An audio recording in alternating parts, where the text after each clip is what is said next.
మనం వేరే దేశంలో ఉన్నా ఎదురుగానే మాట్లాడవచ్చు, వేరే దేశంలో ఉన్నా కదా, లైవ్ కాల్ లైవ్. ఇది చూడండి, గమనిస్తే ఇలాగ మనం పరిస్థితి చూసినప్పుడు మనీ మనం ఒకప్పుడు పంపించాలంటే తపాలా సంచో లేదా ఏమంటే పోస్టులు మనీ ఆర్డర్ ఏదో చేయాలి, లేదా ఎవరైనా తీసుకుపోయి ఇవ్వాలా. ఇప్పుడు ఏంది, ఒక్క నిమిషంలో కొడితే ఇక్కడ అమౌంట్ ఆడికి వెళ్ళిపోద్ది, అమెరికాకి వెళ్ళిపోద్ది, అమెరికా అమౌంట్ ఇక్కడికి వచ్చేస్తుంది, నిమిషంలో వస్తుంది మనకి అమౌంట్.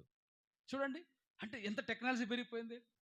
ఒకప్పుడు మనుషులు అంటే ఒకప్పుడు మనకి ఎక్కడో గ్రామ ఫోన్లు ఎక్కడో ఉండే ఏదో తిరిగే చిన్న పాట వచ్చేది, క్యాసెట్లు వచ్చినాయి. ఇప్పుడు మెమొరీ కార్డు చిన్న సిప్లోనే గంటల మెమొరీ వస్తుంది, మెమొరీ పాటలు వస్తాయి, గంటల టైం వస్తుంది మెమొరీ చిన్న సిప్లో, ఘోరం సిప్లోనే. చూడండి, ఇప్పుడు చూడండి ఆ టెక్నాలజీ, మనం ఫేస్ టు ఫేస్ చూడడం, ఫేస్ టు ఫేస్ చూసి మాట్లాడడం, ఎంత పరిస్థితి టెక్నాలజీ ఎంత పరిస్థితికి వచ్చిందంటే కంప్యూటర్ టెక్నాలజీ వచ్చేసింది. ఒక 50 సంవత్సరాల క్రితం కంప్యూటర్ లేదు, 50 సంవత్సరాల క్రితం ఏమి లేదు, ఈ నెట్వర్క్ లేదు, ఇంటర్నెట్ లేదు, 1 GB 2G అసలు ఏమీ లేదు. ఇంటర్నెట్ ఉందా 50 సంవత్సరాల క్రితం? లేదు. కరెంటే కష్టం కదా. మేము చిన్నప్పుడు కరెంటు కూడా ఉన్నట్టు సరిగ్గా గుర్తులేదు, దీపం నూనె చిన్నప్పుడు, అంటే 30-40 సంవత్సరాల క్రితం. సరే, అంటే చూడండి, అంటే ఇప్పుడు టెక్నాలజీ ఎక్కడి నుంచి ఎక్కడికి పెరిగిపోయిందంటే కంప్యూటర్ సిస్టమ్ వచ్చేసింది, 4GB 5GB వచ్చేసింది, ఇప్పుడు ఇంకా రోబో వచ్చేసింది, రోబోని మించి ఆర్టిఫిషియల్ ఇంటెలిజెన్స్.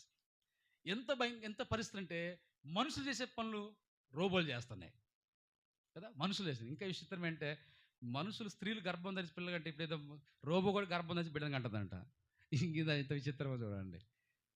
ఏ టెక్నాలజీ వచ్చింది అంటే కొంచెం కొంచెం చేసుకుని ఇంప్లిమెంట్ చేసుకుంటే చివరికి వాళ్ళ అధికారం విస్తరిస్తుంది, కొంచెం కొంచెం. ఇప్పుడు ఏం చేస్తుంది సార్, ఉంది మీకు లైవ్ మనం వాక్యం కానీ లేదా మీటింగ్స్, మనం వాక్యం కొరకు మనం ఫోన్ తిప్పుతూ ఉంటే ఏమొస్తుందంటే ఒకసారి వచ్చి ఇంగ్లీష్ మాట్లాడుతుంది, టీచర్గా మీకు ఇంగ్లీష్ నేర్పుతూ ఉంటుంది, నీ ఇంగ్లీష్ నేర్పుతూ ఉంటారు, లేదా మీకు సలహాలు ఇస్తామని చెప్తుంది, చెప్తా ఉంది. ఇప్పుడు చదువు చెప్పడానికి ఏదో ఆరోగ్య సలహా చెప్తా ఉండి, రేపు భవిష్యత్తులో టెక్నాలజీ ఏం తెలుసా, మొత్తాన్ని శాసించే దిగాచారేది. ఇప్పుడు మనం ఏం చేస్తామంటే ఏని ఆశ్రయిస్తుంటాం. కొంతమంది కూడా చదువుతున్నారు ఇప్పుడు, అది కూడా ఒక సబ్జెక్ట్ అంట, సబ్జెక్ట్ చేశారు కదా, సబ్జెక్ట్ ఉంది కదా, ఇది ఒక సబ్జెక్ట్ వచ్చేసింది మనకి కనుక. సైన్స్, సోషల్, నర్సింగ్ ఇవన్నీ కదా, బిఎస్సి ఇవి ఉన్నాయి కదా, ఇదో కోర్స్ అయితే అది ఒక కోర్సు ఇప్పుడు.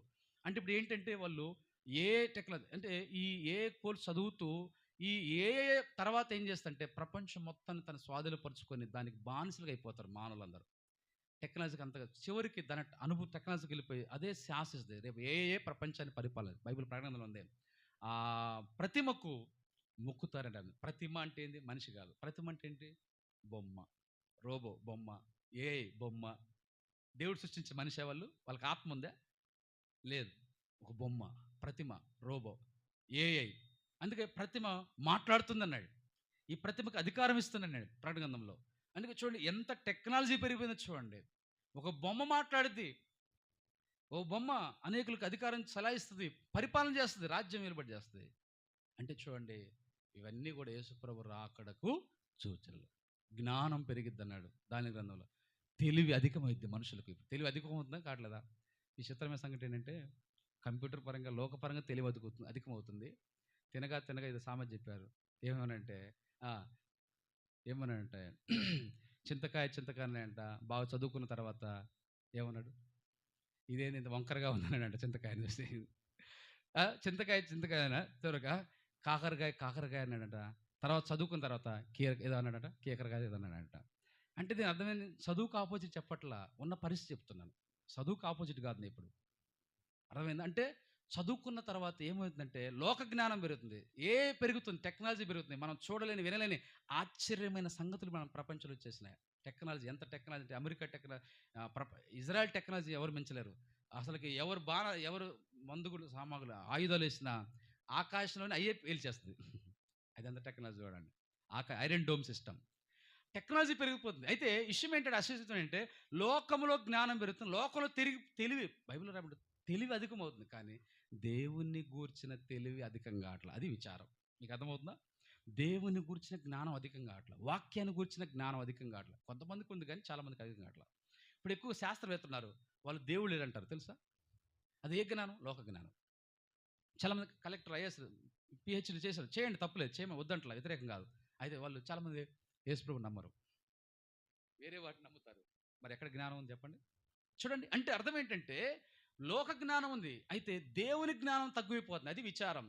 దేవుని విషయాల జ్ఞానం, పరలోక విషయాల జ్ఞానం, ఆత్మ సంబంధ జ్ఞానం, పైనుండొచ్చే జ్ఞానం, దేవుని తెలుసుకునే విషయాలు, ఆత్మ సంబంధమైన పరలోక విషయాలు పరమ యోహాను, పరమ జ్ఞాని యోహాను గారికి ఎంత దైవ జ్ఞానం, పౌలు గారికి ఎంత దైవ జ్ఞానం, శాస్త్రులు పరిశీలకులు లేని ఎంత దైవ జ్ఞానం అపోస్తులకు ఉంది. ఈ దినాల్లో ఎంతమందికి దైవ జ్ఞానం ఉంది? దేవుని గురించిన జ్ఞానం, పరలోక జ్ఞానం, వాక్య జ్ఞానం, పరసంబంధమైన దేవుని బిడ్డ నీవు నేను మనం కూడా ఇలాంటి ఆత్మ సంబంధ దైవిక జ్ఞానం కలిగి ఉండాలి. కాబట్టి సూచనలకు మనం జ్ఞానం పెరిగిపోతుంది, తెలివి అధికమైపోతుంది. పిల్లలు పెద్దల్లో కూడా అక్రమం విస్తరిస్తూ ఉంది, ప్రేమ చల్లారిపోతూ ఉంది, ఆత్మీయత చల్లారిపోతుంది, యూదులు స్వదేశానికి వెళ్ళిపోతున్నారు. ఇవన్నీ సూచనలు, ఈ సూచనలు జరుగుతూ ఉన్నాయి. మనము సిద్ధపడాలి. ప్రార్థన చేసుకుందాం. మోకరించండి, ప్రార్థన చేసుకుందాం. జీవితాల్లో మనము ఏ విషయాలు ఆసక్తి కలిగి ఉండాలా, ఏ విషయాలు మనం మోసపోకుండా చూసుకోవాలా, ప్రభు రాకడ సూచన నెరవేరుతున్నాయి, మనం ఎలాగ సిద్ధపడాలి, సిద్ధపడంగా రక్షణ లేకుండా ఉంటే రక్షణ కొరకే సిద్ధపడాలి. మారు మనసు పొందు, పాప క్షమాపణ. ఇంకా రక్షణ పొందకపోతే దేవుని యొక్క రాజ్యము పరలోక విషయాలు పాలిభాగం లేదు. రక్షణ పొందిన మనము ఇవి ఇంత సూచనలు మనం చూస్తున్నాం, వింటున్నప్పుడు మనం జాగ్రత్త పడాలి. అందుకొరకు ఇవన్నీ సిద్ధపాటు కలిగి ఉండాలి. అందుకోసమే ఈ మాటలు, ఈ వాక్యం, ఈ సూచనలన్నీ కూడా ప్రభు ఇచ్చింది కూడా ఏదో వేరే ఉద్దేశం కాదు. ప్రభు ఉద్దేశం గొప్ప అనంత జ్ఞానంతో ఇచ్చాడు ఈ లేఖనాలు. ఎందుకంటే సిద్ధపడాలి, మనం వాటిని జాగ్రత్త పడాలి. ప్రభు రాకుండా మనం సిద్ధపడి ఎత్తబడాలి. విడవబడి మనం నష్టపోకూడదు. విచారమైందంటే క్రైస్తవులు కూడా విడవబడతారు. అది చాలా విచిత్రమైనది, చాలా విచారకరమైనది, చాలా బాధాకరమైనది. అన్యజనులు కాదు, నాస్తికులు కాదు, హేతువాదులు కాదు, మరి విగ్రహారాధికులు కాదు, నామకార్థ క్రైస్తవులు కాదు, నిజమైన క్రైస్తవులు కూడా విడవబడతారని బైబిల్ చెప్తోంది. ఎగ్జాంపుల్, బుద్ధి లేని కన్యకలు, వాళ్ళు క్రైస్తవులుగా కన్యకలు, బుద్ధి లేని కన్యకలు క్రైస్తవులు విడవబడతారు. రక్షించబడ్డలు కూడా విడవబడతారు. బైబిల్ చెప్తోంది వాక్యం. ఆ దినాన్ని మిమ్మల్ని మీరు మోసపోవద్దు, ఉరి వచ్చినట్టే వస్తుంది. బైబిల్లో రాబడింది, క్రైస్తవులు కూడా మోసపోతారు, రక్షించబడ్డలు కూడా విడవబడతారు. కారణం ఏంటంటే బుద్ధిగల కన్యకల వల్లే సిద్ధపాటు లేకపోతే, బుద్ధిగల కన్యకల వల్ల సిద్ధపాటు లేకపోతే. కాబట్టి మనం క్రైస్తవులు కూడా, రక్షించబడ్డ వారు కూడా విడవబడతారని వాక్యం చెబుతుంది. అయితే ఎవరు ఎత్తబడతారంటే రక్షణ పొందాలి, రక్షణ కాపాడుకోవాలి. ప్రతి దినము ప్రభు వాక్య వెలుగులో మనం జీవితాలు మనం సిద్ధపరచుకొని భయభక్తులతో ప్రభు రాకడికి ఏ క్షణమైనా ప్రభు వచ్చిన ఎత్తబడడానికి సిద్ధపాటు కలిగి ఉన్న క్రైస్తవులు మాత్రమే ఎత్తబడతారు. అనుభవం మనం ఉన్నట్లు ప్రార్థన చేసుకున్నాం.